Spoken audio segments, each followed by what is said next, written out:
Assalamualaikum warahmatullahi wabarakatuh.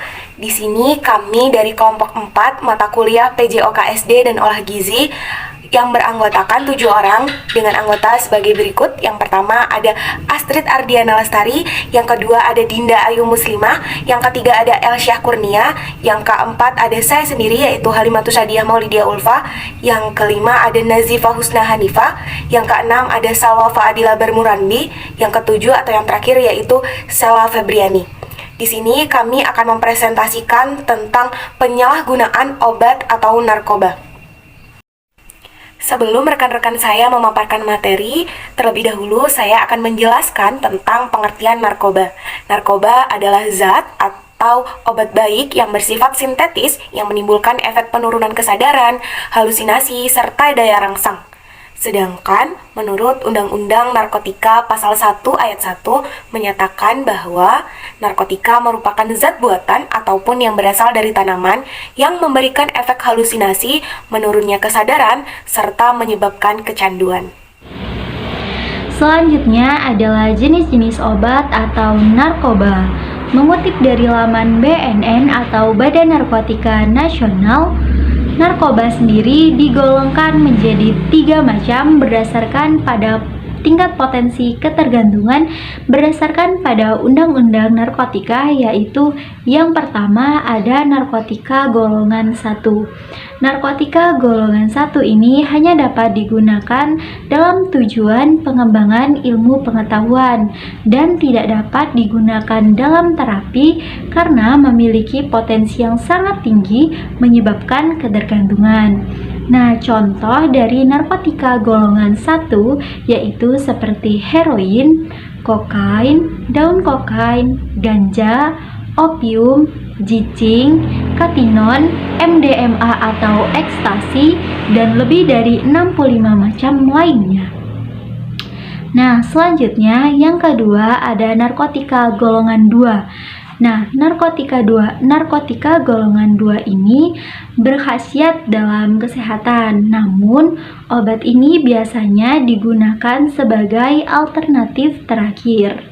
Selain itu, narkotika golongan 2 ini juga digunakan dalam terapi atau untuk tujuan pengembangan ilmu pengetahuan.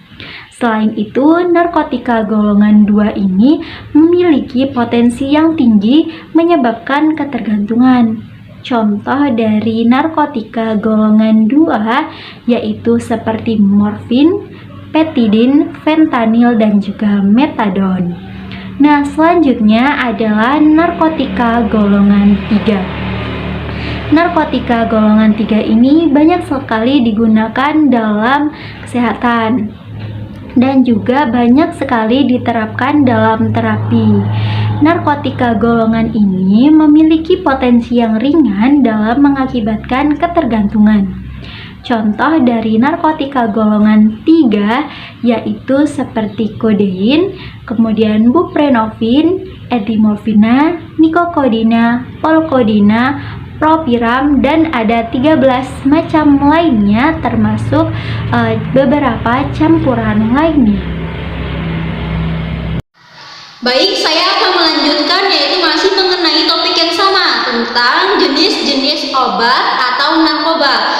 Yang keempat itu ada narkotika sintesis, di mana jenis-jenis narkoba yang digolongkan ke dalam jenis ini yaitu ada amfetamin dan dexamfetamin, di mana jenis-jenis narkoba ini itu sering disalahgunakan di Indonesia karena jenis yang satu ini itu dalam proses pengolahannya itu lumayan agak rumit.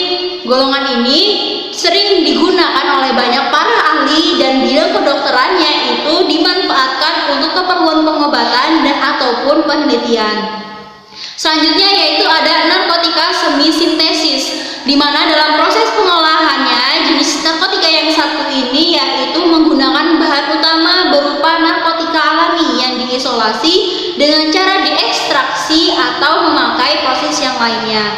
Beberapa jenis yang digolongkan ke dalam jenis yang satu ini yaitu ada morfin, heroin, dan kodein. Selanjutnya yaitu ada narkotika jenis alami, di mana ganja dan koka itu merupakan contoh dari jenis yang satu ini, dimana karena sifatnya yang alami dan langsung bisa digunakan melalui proses yang sederhana. Karena kandungannya yang masih kuat, maka zat tersebut tidak diperbolehkan untuk dijadikan obat. Bahaya dari narkotika jenis ini itu juga sangat tinggi dan bisa menyebabkan dampak buruk bagi kesehatan jika disalahgunakan. Oke, baik, materi selanjutnya yaitu penyalahgunaan narkoba atau obat. Nah, yang pertama ada sabu-sabu. Sabu-sabu memiliki nama lain yaitu metafetamin. Jenis narkoba ini bersifat adiktif dan bekerja mempengaruhi sistem saraf. Bentuk sabu-sabu biasanya berupa bubuk kristal putih dan tidak berbau. Efek samping dari kecanduan sabu-sabu bagi tubuh meliputi menurunnya nafsu makan, napas lebih cepat, jantung lebih cepat atau tidak teratur, peningkatan tekanan darah dan suhu tubuh, kulit yang mengusam, mulut yang kering serta gigi patah atau bernoda. Selanjutnya yaitu ganja. Ganja merupakan jenis narkotika yang umum didengar. Ganja terbuat dari ekstrak daun, bunga, batang, dan biji tanaman Cannabis sativa. Sama dengan jenis narkoba lainnya, ganja juga memiliki akibat kecanduan. Ganja mengandung psikoaktif yang jika disalahgunakan bisa mempengaruhi kinerja otak. Dan untuk kebutuhan medis, ganja digunakan pada beberapa negara, biasa digunakan untuk terapi pengobatan berbagai penyakit. Sementara di Indonesia sendiri, ganja masih berbentuk ilegal karena dampak buruknya lebih banyak daripada manfaatnya. Berbagai masalah kesehatan yang bisa diakibatkan atau berdampak pada pengguna ganja, yaitu gangguan kognitif atau daya pikirnya, gangguan pernapasan, peningkatan detak jantung, resiko serangan jantung, dan pemikiran untuk melakukan bunuh diri. Nah, yang ketiga ialah ekstasi. Ekstasi adalah macam-macam narkoba yang umum digunakan dan memberikan efek halusinasi dan semangat yang berlebihan. Jenis narkoba yang satu ini termasuk turunan dari obat amfetamin. Sama seperti narkoba pada umumnya, ekstasi juga memicu ketergantungan. Macam-macam narkoba ini biasanya digunakan untuk meningkatkan suasana hati, energi, nafsu makan, dan gairah seksual. Sementara saat sudah habis, dampak buruknya bikin bingung, depresi, cemas, dan gangguan tidur. Hal inilah yang menjadikan pengguna ekstasi selalu membutuhkan dosis tambahan. Selain ekstasi, metafetamin juga merupakan jenis obat perangsang yang efeknya bisa memberikan perasaan menyenangkan dalam kurun waktu yang singkat. Karena efeknya cepat hilang, pengguna jadi lebih sering menggunakannya berulang kali sehingga menimbulkan rasa ketergantungan. Selanjutnya, materi selanjutnya mengenai bahaya atau dampak penyalahgunaan obat atau narkoba bagi tubuh. Berbagai efek yang ditimbulkan dari penggunaan narkoba berkaitan erat dengan risiko terjadinya gangguan kesehatan bagi penggunanya. Berikut beberapa risiko kesehatan yang dapat muncul. Yang pertama yaitu gangguan fungsi otak. Narkoba dapat mempengaruhi kemampuan seseorang dalam berpikir, daya ingat dan konsentrasi menurun, serta kesulitan untuk mengambil keputusan yang benar. Hal ini dikarenakan penggunaan narkoba dalam jangka panjang dapat memicu perubahan pada sel saraf dalam otak, sehingga menyebabkan gangguan pada bagian otak yang mengendalikan kemampuan berpikir dan komunikasi. Yang kedua yaitu dehidrasi. Beberapa jenis narkoba seperti ekstasi dapat memicu dehidrasi dan ketidakseimbangan elektrolit. Bila dibiarkan tanpa penanganan, kondisi ini dapat menyebabkan penggunaannya mengalami kejang, serangan panik, halusinasi, nyeri dada, dan perilaku agresif. Dan yang ketiga yaitu bingung dan hilang ingatan. Kandungan berbagai zat di dalam narkoba seperti gamma hidroksibutirat dan rohypnol dapat menimbulkan efek kebingungan dan hilang ingatan. Bahkan penggunaannya juga dapat mengalami gangguan koordinasi gerakan tubuh dan penurunan kesadaran. Dan yang keempat yaitu halusinasi. Penggunaan marijuana atau ganja dapat menyebabkan efek samping berupa halusinasi, peningkatan tekanan darah dan denyut nadi, gangguan kecemasan serta paranoid. Selain itu, marijuana juga dapat menyebabkan gangguan mental berupa depresi dan gangguan kecemasan. Bahaya atau dampak penyalahgunaan obat atau narkoba bagi tubuh yang selanjutnya ialah kejang dan kematian. Penyalahgunaan metamfetamin atau lebih dikenal dengan sabu-sabu, opium, dan kokain dapat menyebabkan berbagai efek buruk termasuk perilaku psikotik, kejang-kejang, dan bahkan kematian akibat overdosis. Dan yang terakhir yaitu gangguan kualitas hidup. Saat seseorang mulai mengonsumsi narkoba, kemungkinan besar ia akan mengalami kecanduan.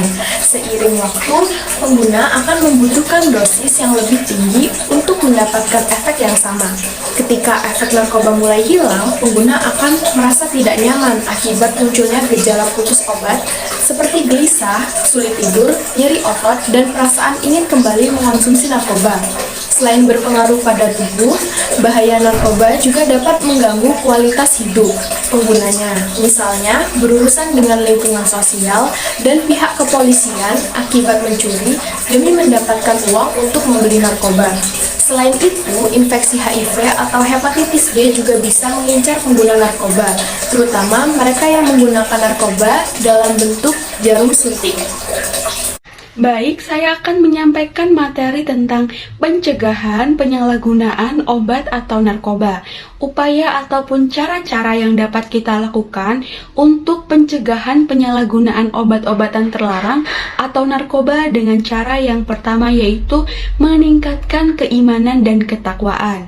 Meningkatkan iman dan takwa dapat melalui pendidikan nilai dan keagamaan baik di lingkungan sekolah, lingkungan masyarakat, serta membiasakan memberikan nilai-nilai penanaman nilai agama kepada anak sejak dini. Lalu yang kedua yaitu meningkatkan peran keluarga, karena keluarga memiliki peran yang sangat besar dan penting dalam mendidik anak-anaknya sehingga nantinya dapat tumbuh dan berkembang menjadi pribadi yang berkualitas dan baik.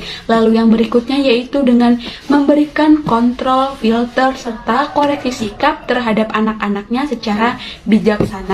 Lalu yang berikutnya yaitu penanaman nilai sejak dini bahwa narkoba adalah barang yang haram. Lalu yang kelima dengan meningkatkan peran orang tua dalam mencegah penyalahgunaan narkoba. Di rumah dilakukan oleh orang tua, di sekolah dilakukan oleh guru, dan masyarakat dilakukan oleh tokoh masyarakat, tokoh agama, dan aparat penegak hukum. Lalu yang keenam yaitu melakukan dengan cara preventif atau pencegahan. Pencegahan dapat dilakukan dengan memberikan sebuah penyuluhan atau sosialisasi kepada masyarakat oleh pihak-pihak yang berkompeten, lalu memberikan keamanan kepada tempat-tempat hiburan malam, serta memberikan pengawasan terhadap distribusi obat-obatan yang ilegal. Lalu yang terakhir yaitu secara represif atau penindakan, yaitu menindak dan memberantas penyalahgunaan narkoba oleh pihak yang berwenang atau aparat penegak hukum yang dibantu oleh masyarakat. Upaya mengatasi atau mengobati penyalahgunaan obat atau narkoba. Upaya rehabilitasi merupakan usaha untuk menolong, merawat, dan merehabilitasi korban penyalahgunaan narkoba dalam lembaga tertentu, sehingga diharapkan para korban dapat kembali ke dalam lingkungan masyarakat atau dapat bekerja dan belajar serta hidup layak. Ada 3 tahap rehabilitasi narkoba yang harus dijalani. Untuk yang pertama yaitu tahap rehabilitasi medis atau detoksifikasi, yaitu proses pencandu menghentikan penyalahgunaan narkoba di bawah pengawasan dokter untuk mengurangi gejala putus zat atau sakau. Untuk yang kedua yaitu tahap rehabilitasi non-medis dengan berbagai program di tempat rehabilitasi. Dan yang ketiga yaitu rehabilitasi narkoba dapat dilakukan dan ditangani sendiri oleh BNN atau Badan Narkotika Nasional. Pecandu narkoba seringkali menangkal kondisinya dan sulit diminta untuk melakukan rehabilitasi. Biasanya dibutuhkan intervensi dari keluarga ataupun teman untuk memotivasi ataupun membuat pengguna narkoba mau menjalani rehabilitasi. Seperti yang pertama yaitu pengobatan medis. Penanganan melalui obat-obatan akan dilakukan melalui pengawasan dokter, tergantung dari jenis narkoba yang digunakan. Penggunaan narkoba jenis heroin atau morfin akan diberikan terapi obat seperti metadon atau buprepenon. Obat ini akan membantu mengurangi keinginan untuk memakai narkoba. Obat jenis lain dapat digunakan untuk membantu rehabilitasi narkoba adalah naltrexone. Hanya saja, obat ini memiliki beberapa efek samping dan hanya diberikan pada pasien rawat jalan setelah pengobatan detoksifikasi dilakukan di lokasi rehabilitasi. Dan untuk yang kedua yaitu konseling. Proses yang juga harus dilakukan adalah konselor atau konseling, yaitu meyakinkan penyalahguna narkoba bahwa ia mengalami kecanduan. Sebab penyalahgunaan narkoba yang masih sulit dalam tahap penyangkalan akan sulit diajak untuk bergabung dalam rehabilitasi untuk meningkatkan kualitas hidup mereka.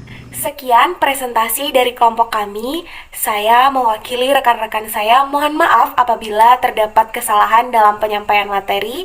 Semoga bermanfaat. Saya akhiri. Wassalamualaikum warahmatullahi wabarakatuh.